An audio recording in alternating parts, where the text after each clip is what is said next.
Here now to dig into this a little bit more, Dan Henninger from the Wall Street Journal. He's also a Fox Business contributor, and Rebeccah Heinrichs, a national security analyst and Hudson Institute senior fellow. Rebeccah, I want to go ahead and start with you because I was watching the president speak earlier, and what really struck me was the approach that he took to this. Essentially, he talked about how he was deploying 6,000 troops to go sort of organize this removal of our forces, of Americans out of Afghanistan, and that it seemed like it would be very orderly. It was almost like he was looking at a different depiction of what was happening than we've been watching. These images at the airport, this chaos that's unfolded there. Your thoughts on how the president approached this? Right. It was like he's in denial. I mean, clearly this was a scramble. It was a logistical nightmare. The intelligence Biden was operating on was wrong. You can just go back to just a few weeks ago in terms of what he said that he anticipated happening. The exact opposite happened. It was like a Saigon moment with the helicopters evacuating people at the top of our embassy. The chaos, the mayhem at the airport because we closed Bagram and we only had one place to be evacuating people. The poor Afghan people who clung to the airplane and then fell to their deaths because they were desperate to get out. I mean, President Biden didn't address any of that. He acted like he was right. He knew what he was doing. Yeah. And he's not sorry, though he's sorry that things were messy. It was all part of the plan, generally speaking. It was an interesting tone. I thought it was more galling for him to come out of this hiding to have such a tone and take on the situation. Yeah, well, I'm appalled by a few things, Dan.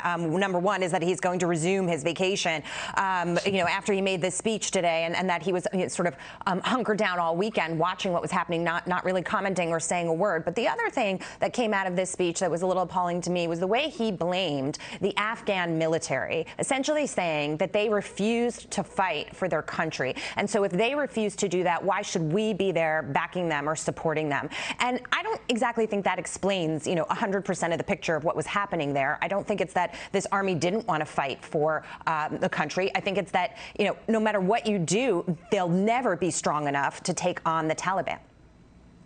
Yeah, that's right. It was a brutal speech by an American president. I don't think there's any precedent for an American president throwing an ally under the bus like this in public the way he did. And as far as the Afghan army goes, they were fighting and dying. They were the ones taking the casualties. One of the reasons they collapsed is we pulled the plug as quickly as we did. I mean, they looked over their shoulder and we literally were not there. So it's no surprise, nor was the air support that we were giving them there anymore.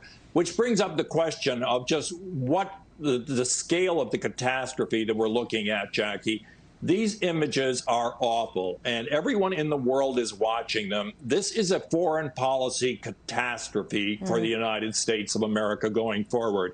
If President Biden had wanted to pull out, he could have taken the advice of his advisors in the Afghan study group, committed troops long enough to sustain the Afghan military until he, President Biden, and the Afghans negotiated a transfer of power to the Taliban that would have avoided this spectacle. Yeah. Instead, he pulled the plug, and we're witnessing something that will redound to the U.S. reputation poorly all over the world. Yeah, and to me, Rebeccah, to Dan's point, it seems like in the speech, he just sort of doubled down on his decision-making process, saying that the buck stops with me and accepting full responsibility for it. But what's interesting is that the intelligence actually suggests that one of our jobs, as he mentioned, was to tamp down on al-Qaeda in the region, right? And the intelligence suggests that they're still there. They're still pulling strings. Not only are they negotiating with the Taliban, but the Taliban is also negotiating with Russia and China.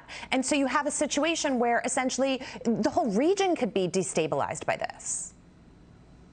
Yeah, a couple of things. We're going to have a full ecosystem of terrorism now located in Afghanistan. That's what the Taliban will provide. They have not distanced themselves from al-Qaeda.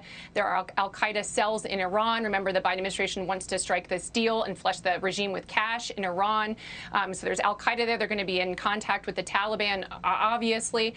And the other thing, too, that I wanted to point out, too, the Afghan National Security Forces have died, we think, about 50,000 of them since 2014 because they have been doing ground operations. I thought it was dishonest of President Biden to act as though Americans are over there dying at levels like they were at the surge. It's like he went to sleep in 2009 and just woke up, and now he's president. We had a small number holding the line and maintaining security, providing air support for the Afghan National Security Forces. And now you already have China communicating to the Hong Kongers and the Taiwanese, look, the Americans will tuck tail and run. You can't count on them. It is a propaganda boon for authoritarians the world over. Yeah, no, thank you for making that point, that they have suffered casualties, and that was part of the problem leading up to this. You know, it was really amazing to me, Dan, and I'll give the final word to you, to sort of watch the way the president approached this. I can't say that enough. And essentially he said, I wanted to review the events that led up to this, blaming everybody else and taking no responsibility himself, even though he did say the buck stops here. It was so bizarre to me. Yeah, it was. And we have to explain somehow why this catastrophe, this rout and debacle is taking place.